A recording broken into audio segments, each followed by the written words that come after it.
LPG gas వినియోగదారులకు big alert. వంట gas వినియోగదారులకు కేంద్ర ప్రభుత్వం కీలక నిబంధన విధించింది. మీరు ఇంటి అవసరాలకు ఉపయోగించే గ్యాస్ సిలిండర్పై సబ్సిడీ పొందాలంటే తప్పనిసరిగా ఆధార్ బయోమెట్రిక్ ఈకేవైసీని పూర్తి చేయాలని స్పష్టం చేసింది. ముఖ్యంగా ప్రధానమంత్రి ఉజ్వల యోజన పథకం కింద లబ్ధి పొందుతున్న వారు ప్రతి సంవత్సరం మార్చి 31వ తేదీలోగా ఈ ప్రక్రియను పూర్తి చేయాలని కేంద్ర పెట్రోలియం, సహజ వాయువుల మంత్రిత్వ శాఖ ఆదేశాలు జారీ చేసింది. గడువులోగా ఈ కేవైసీ చేయని వారికి సబ్సిడీని నిలిపివేసి ఆ ఏడాదికి సంబంధించిన రాయితీని శాశ్వతంగా రద్దు చేస్తామని హెచ్చరించింది.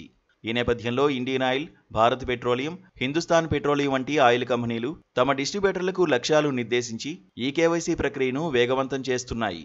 రాష్ట్ర వ్యాప్తంగా సుమారు 1.5 కోట్ల మంది గృహ గ్యాస్ వినియోగదారులు ఉండగా ఇప్పటివరకు కేవలం 60% మంది మాత్రమే ఈ కేవైసీ పూర్తి చేశారు. అయితే సబ్సిడీ నిలిచిపోయినా గ్యాస్ సిలిండర్ల సరఫరా, రీఫిల్ బుకింగ్కు ఎలాంటి ఆటంకం ఉండదని తెలిపారు. కానీ వినియోగదారులు పూర్తి ధర చెల్లించి సిలిండర్ను కొనుగోలు చేయాల్సి ఉంటుందని కంపెనీలు తమ ఉత్తర్వుల్లో పేర్కొన్నాయి. వినియోగదారుల సౌలభ్యం కోసం వివిధ మార్గాల్లో ఈ కేవైసీ పూర్తి చేసే అవకాశం కల్పించారు. క్యూఆర్ కోడ్ను స్కాన్ చేసి మొబైల్ యాప్ ద్వారా ఈ కేవైసీ పూర్తి చేయవచ్చు.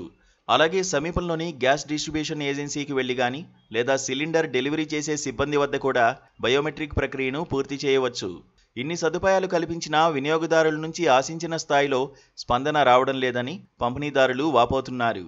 సబ్సిడీ ప్రయోజనాలను నిరంతరాయంగా పొందాలంటే వినియోగదారులు గడువులోగా ఈ కేవైసీని పూర్తి చేసుకోవడం తప్పనిసరి.